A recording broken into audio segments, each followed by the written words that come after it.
I've been using the 80D for a short while now with my YouTube stuff, and I think it's done me proud. But I'm always looking at ways to be more productive, get more content done, and be more varied, frankly. I wanted to take a look at this EOS M5, and Wex in Birmingham have very kindly lent me this to demo along with the 18-150 lens. I want to see if this is a decent alternative. We better just get on with it then. The body itself weighs 427 grams, fits nicely in hand. On paper it handles well then, but what about out in the field? I feel like I'm wobbling a bit because I'm due a bit of lunch, but how is it? We've got a mic attached, which is somewhere in here, and I'm expecting good things really, but the lens, well, let's see. It's kind of wieldy, but let's go and see what's going on. Welcome to Coventry.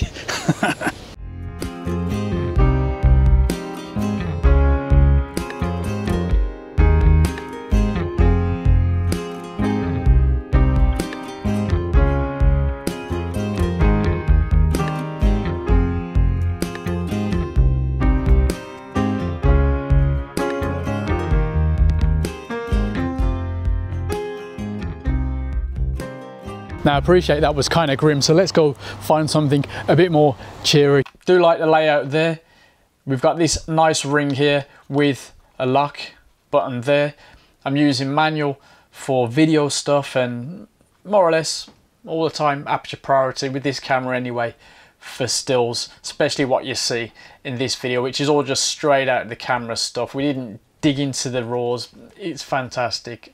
That's where it's really at, but I like to have a very even playing field in these videos. We've got this nice programmable adjustable dial there, and you can adjust that by pressing in there. Flash there, pop up, whatever, don't use it. Another dial there, shutter, exposure compensator dial there. Do like that. Although it's business as usual when it comes to the image quality, I just wanted to see, kind of for the sake of this lens as well, how it worked out in low light. So let's check that out. We're back at the Coventry Transport Museum. If you remember, this is where I tested the 80D with a 10-18 lens. I thought for a fair low light test we should do the same. Plus I love looking at all these cool cars.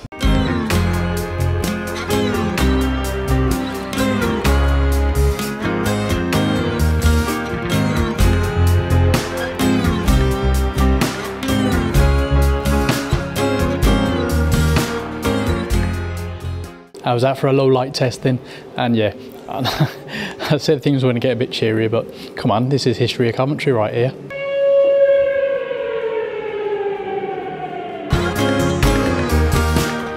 Now if this dude in the taxi would shut up, I could probably tell you a little bit of something else, but you know what? That travelled around, and it was very much a working landscape. Whatever.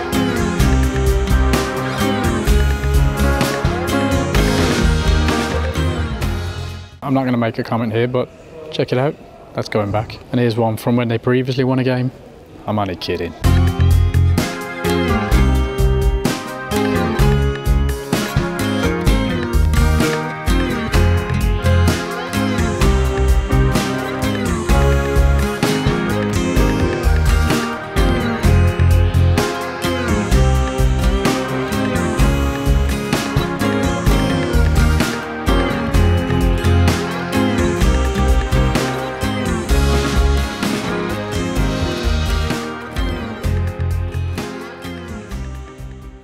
On this side, my all-important 3.5 jack, USB there, and remote shooting. And you can see we've got the HDMI port right there. Flick it on, good to go, nice and quick. You've got a beautiful touchscreen there, nice big fat screen. Definitely better than the 80D, but things are quite comparable.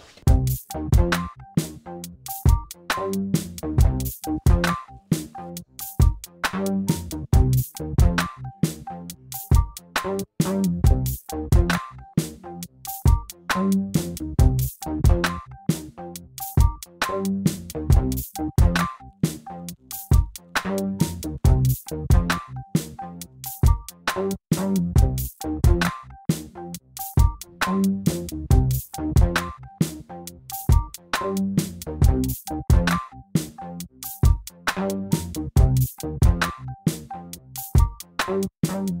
do like the STM lenses for shooting video stuff, and they're actually very capable for still, so we're going to check that out next. This is an 18-150 times by 1.6 to get your 35mm equivalent. That's a very decent range.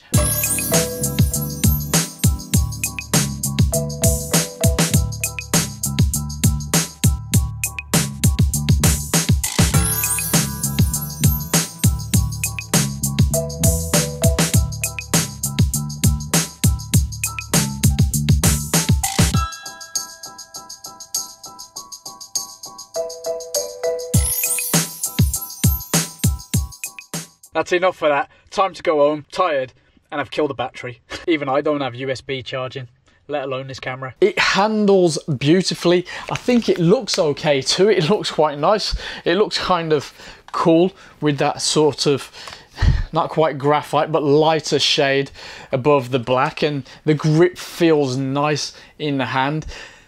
That lens, a little bit awkward for me. Obviously, once you get to the tele end, the 150, using the stabilization for video, it's gonna be more prone to shake, but the image stabilization does work very well with this lens indeed, and it's probably the one to get if you just need one all-rounder, travel, vlogging maybe. For me, the 11-22 would be the one for vlogging. I guess I'd have to get the adapter to use my current lenses. My 10-18 is my favorite for vlog style, talking to the camera I should say, as opposed to day-to-day stuff. But then that'd bring the bulk of this thing right back up. Absolute lack of USB charging. Bit of a step backwards for me. Yeah, the 80D doesn't have that, I know, but if I get something small, mirrorless like this, I kind of want that nowadays.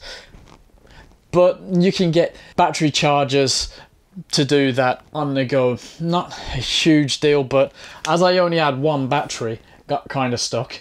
Although to be fair, it lasted pretty much the whole day, with random video stills, usage, checking the screen, not too much reviewing and deleting, not really that much burst mode shooting, but it was constantly under stress with the IS and stuff like that, so yeah, pretty good. But as always with a mirrorless, get a spare, get a USB charger, and you should be good to go. Would I trade in my 80D that I'm shooting with now to get this thing? Well, it's definitely smaller, obviously, so it'd be more practical. I could throw it in the bag easy, I could get videos out and about even easier. But there's that obvious problem. I mean, what is this really? I know that some people out there, I guess the people that it's aimed for, like that because they can put their big fat mic or whatever on the top and not have it disturbed. But for me, really, I love the fact that with my 80D I can flip the screen out to the side, rotate it, that very angle, I don't know what that was. It's just better on the 80D, and I think at the current price level, that's the kicker for me. I'd much prefer to have a Joby tripod attached and hold it out that way, and I guess you could see enough to know that the screen is doing what you need it to do, but I don't know. I love all this tilt business here. This is fantastic. That's absolutely no problem. But it's that going underneath there. That's just not it for me. But, you know, if you don't need a tripod, if you're happy just confirming every now and then, that's fine.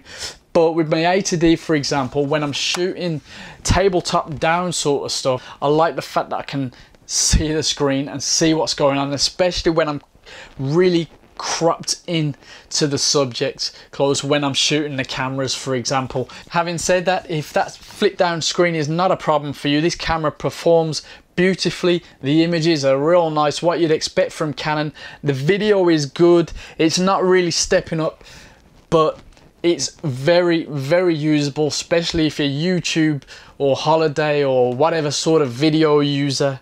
Not a problem with that. It's basically as good as the internals of the 80D, well, with a bit better processor, etc. in a smaller form factor. Definitely worth checking it out. Going to Wex in Birmingham if you're close and demo it out, get your hands on it. I think you'll find that it's a nice fit. Let us know what you think of the Canon EOS M5. Maybe you prefer the M6, which is actually not the upgrade model to this, but has one or two features that I prefer. Doesn't have that nice viewfinder though, although you can get an optional one, I believe. Anyway, subscribe, let us know what you think, leave a comment below. Thanks for watching, and there you go.